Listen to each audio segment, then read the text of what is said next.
And so it begins. Greetings, everyone. It is I, your one and only multi-potentialite, neurodivergent host, the Cosmic Jedi. Welcome back to my channel.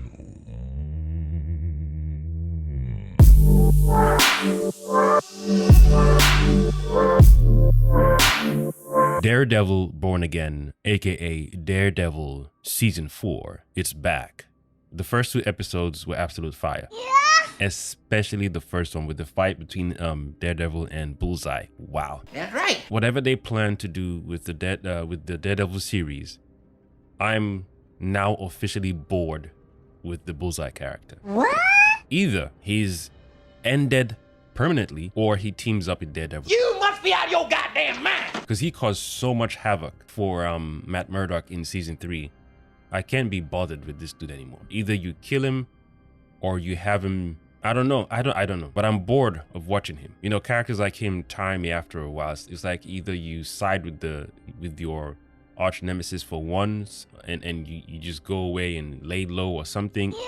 I just feel like just shut the dude down because he's boring to me after. I mean, his skill is on point, but after a while, man, it's like people need to gang up on the dude.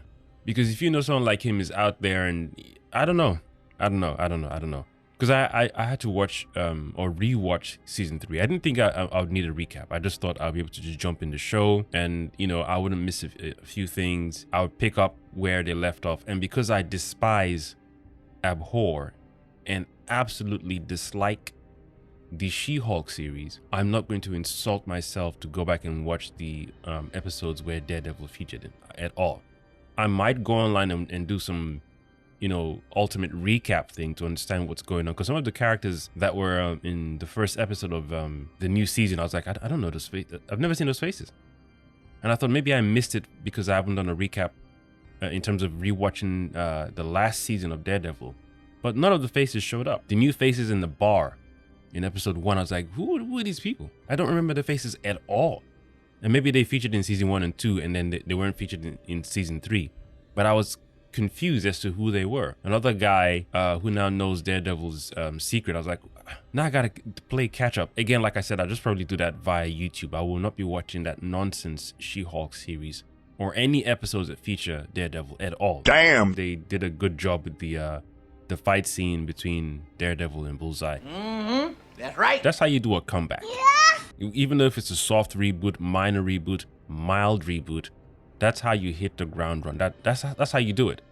You come back and let people know, yo, we're here for that spice. I like this one. The scenes where Daredevil was on the rooftop and using his canes or his sticks to swing from point A to B, that was nice. It even made me feel like, yeah, I'd really love a Daredevil game. Shut up and take my money. And I don't want him to be a small character. I think I like his character mold to be as big as God of War. What do you mean by that? The character model for Spider-Man fits Spider-Man because he's going from city to city. Whereas I think with Daredevil, I don't know, I think you should have him swing from one point to another a bit, but don't have him explode a whole city. His whole thing makes sense when you have his character model as big as Kratos or big enough, but not as small as Spider-Man. Maybe that's just me. Maybe people will be like, no, you need to make it as small as Spider-Man so he can swing around the city and whatnot. But I don't want to see a Daredevil game where he's all over the city. That's a Spider-Man thing. Same as Wolverine. You want him to be up close and personal, indoors, in different buildings and facilities or different rooms, different locations. Maybe outdoors a little bit, but not like a whole city to explore. And I don't want that game to be rushed. You need to take time and do it well. Do it well. But the way he just swung from from rooftop to rooftop and different ledges and whatnot, I was like, yeah, I can't wait for some awesome company to do a really good game. Like, do him justice, man. Make it an epic Daredevil game. Epic. Nice. So it's a good comeback. I'm just saying for now, Here we go. I don't feel anything for the Bullseye character anymore in terms of excitement. He ain't lying. That's right. Like the way he just wasted a lot of people inside that bar, the way he took, oh man, I was like, do you guys know, did anyone know he was still alive? Are people looking for him? Like, how skilled are your operatives that they don't know how to track someone like him down? Yes, you have to know he's skilled with weapons and tools, like he can give you, you know, like headshots real quick. But there's got to be someone that's equally as good as him or better on the force okay, not better, but equally as good, where you can just get them as a SWAT team or as a whole team together and try to take him down. Does not compute. Does not compute. Does not compute. Just bored of him. He got dropped from what, like, was that a 3 or 4 story building, and he still survived. Damn. And maybe it's because of the augmentation they had done to his spinal cord in the previous season, I guess. But how many times can you feature that guy, man? Either he goes into hiding, or he tag teams with a Daredevil, or have Punisher just end him. God damn! I would personally love to see him get ended by Punisher, because I'm just done with it, man. It's like, yeah, okay, cool. Can we have another bad guy, please? Come on. And what Kingpin did, how he amassed the whole plan in season 3, how he played the FBI. Woo! Wow, wow, wow, wow, wow, wow. Yeah. I will admit it was frustrating to see him play everyone, and because with the viewers watching it occur, we can see that it's a play. But a few characters, when, you know, Foggy and Karen Page approached them, no, it's impossible, it can't be, do you have any proof, blah, blah, blah. It's, I just like the way they have to play in the ballpark of the system, whereas we the viewers can see like a bird's eye view. We know all the things that's going on, but we have to put ourselves in the shoes of the characters as well. And because they're not seeing anything substantial like hardcore proof, there's no videos, there's no recording, and even when someone tries to testify against Kingpin, they end up being killed mysteriously. And even those who know the truth will be like, no, I don't want to testify against that guy. I've got children, I got mouths to feed, I got bills to pay, you know, I got a family. If I try and testify, they might use my family as leverage against me. They wouldn't even kill me, they'll threaten me. And nah, he played a massive dark one on the FBI. That was a move. I was like, yo, I can see why people would hesitate going against this guy. But at the same time, no one can just drop a nuke in his head. Damn! And I know the FBI needed him, of course, to get more information to take down the other cartel and whatnot. So obviously it was a systematic move on Kingpin's part. With season 4 now, I think it's going to be worse. It depends on how they play it. If he plays the same pattern and style that he used in season 3 in season 4, meaning now he's running for mayor, has been elected, and then he starts implementing laws and, you know, things against vigilante that stick. Ooh, wee. Are you not entertained? If he could easily play the FBI the way he did in season 3. You don't understand. I don't even look forward to seeing what he's going to pull off in season 4.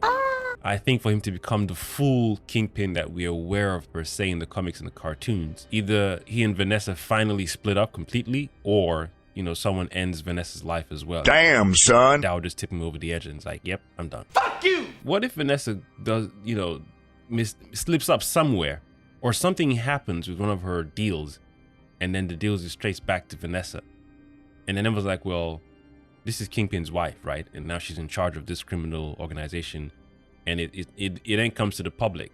That'll mess with his campaign, right? Well, duh. So then I imagine some people were like, yo, you're the mayor now, man, and your wife is doing, you know, dirty dealings behind closed doors. Yo, do your job, man. Lock her up, you know. And I'm looking forward to seeing how that's going to play out if they do that, if they choose that path, you know, if they go down that route. I don't know, because I know she's seen someone since they've had an issue, and I know, yeah, she has a lover and whatnot. So either he ends the lover's life and then that's going to separate them permanently, or she does something that she's not supposed to do. Then the public is like, yo, do your job, Fisk. You're the mayor now, so you can't call out, you know, a number of people and then give your wife the leeway.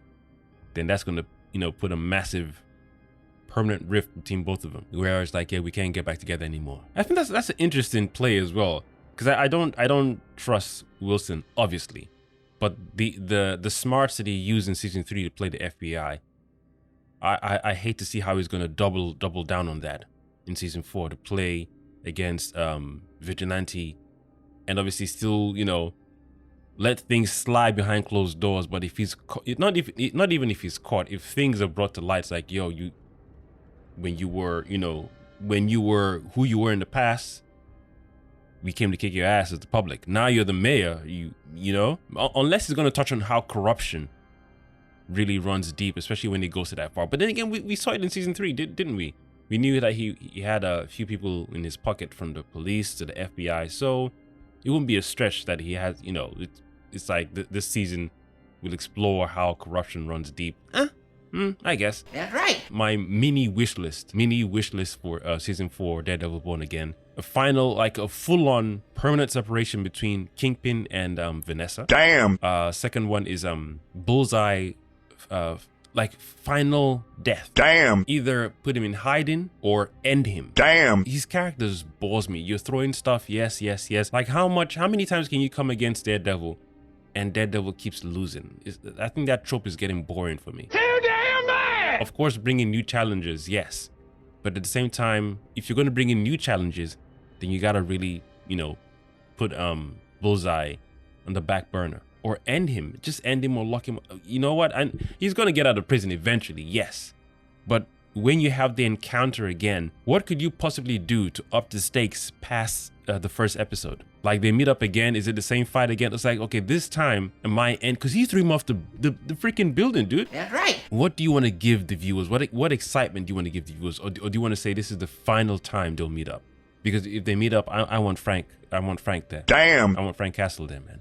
I want the Punisher to be like, yo, you're too soft in this, dude. Yeah, you threw him off a building because you were pissed off, but now you're in your right mind. You're back again. You made an oath to yourself. You never do it again. Nah, I want the Punisher to be like, you sit back and do your hero's goody two shoes, whatever. I'll put a bullet in this dude's skull. Damn. I just need the guy ended. I'm just bored of his character. So that's my wish list. Separation between Kingpin and Vanessa and the death of Bullseye. He ain't lying. That's right. And I hope they do this season justice, because I had to rewatch season 3, and when I watched it the second time, I was like, yo, I think I slept on a few episodes because this thing was a heavy roller coaster ride.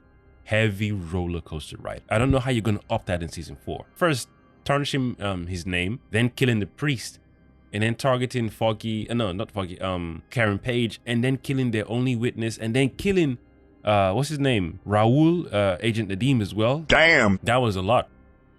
No wonder Matt was like, nah, I'm going straight for Kingpin, because you end him, you end all the nonsense. And it made sense. Like all the experiences, all the nonsense Bullseye put Matt Murdock through via Kingpin's orders, it just peaked. So I don't know what you can do in season 4 with their encounter again to top that. That's what I'm saying. That's a long-winded way of me trying to get to that point. Yeah, I don't know what you can do. So because my brain, I haven't, sat down to do any better what if scenarios that top season 3, that top that whole story arc. I'm like, yeah, eventually just end Bullseye or have him in hiding. Simple. Like that's why I said locking him up would make sense, because I know Kingpin will find a way to release him, or he might find a way to hint at Vanessa to releasing him.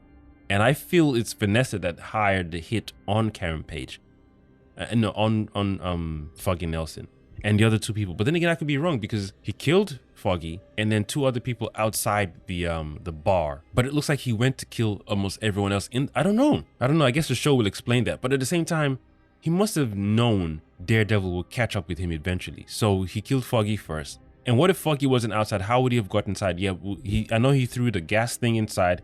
He'd have gone in and just, easily killed everyone, ricochet bullet here and there. But how well would he have planned that, is what I'm trying to say. And he needed help. He needed that guy he stashed away in Foggy's apartment to give him the location where Foggy was at.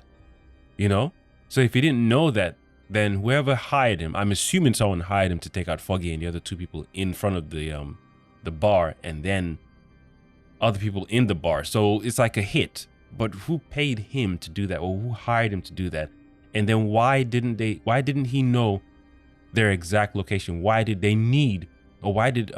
Bullseye need that guy in Foggy's apartment to then give him Foggy's location, to then find out that, okay, that's where so it's something off with that, unless it's poor writing, or they're going to elaborate that in the upcoming episodes. Yeah. I didn't even think I was going to be able to watch season 3 again, because I just, when you're watching a brand new season of a show, for me personally, I'm like, I want to stick to the new stuff rather than having to rewatch the old stuff, because there might be a few episodes I didn't like, dialogue I didn't like, and have to skip, and I didn't want to have to do that because I might miss a few things in said episode or said dialogue, That's right. But yeah, I'm pleased that I was able to watch the whole season again. I'm a guy that can watch movies from beginning to end over and over again, especially when they're very, very good. But TV shows, it's a gamble, because, when you're watching the first time, it's a roller coaster ride, you're enjoying the experience.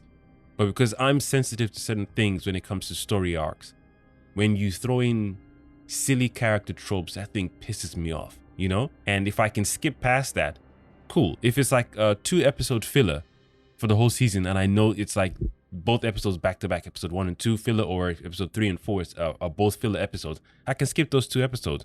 But when there's dialogue that, you know, that ties in the whole story and leads on to other things down the line, it's like you have to sit through the nonsense just to get to that part. So thankfully, Daredevil season 3 didn't have that. I was, you know, surprised within myself that I sat through a whole season of a show. Again, like I said, movies are different. When it's a TV show, it has to be very, very, very good. Mm-hmm. That's right. The only thing I didn't like was the whole, you know, Matt didn't tell me he was Daredevil, and this guy had to keep it a secret because he told me to tell it. So all that stuff I find boring. Damn. Because I've always said, if I was a superhero, the first, you know, people I'm telling are the ones closest to me.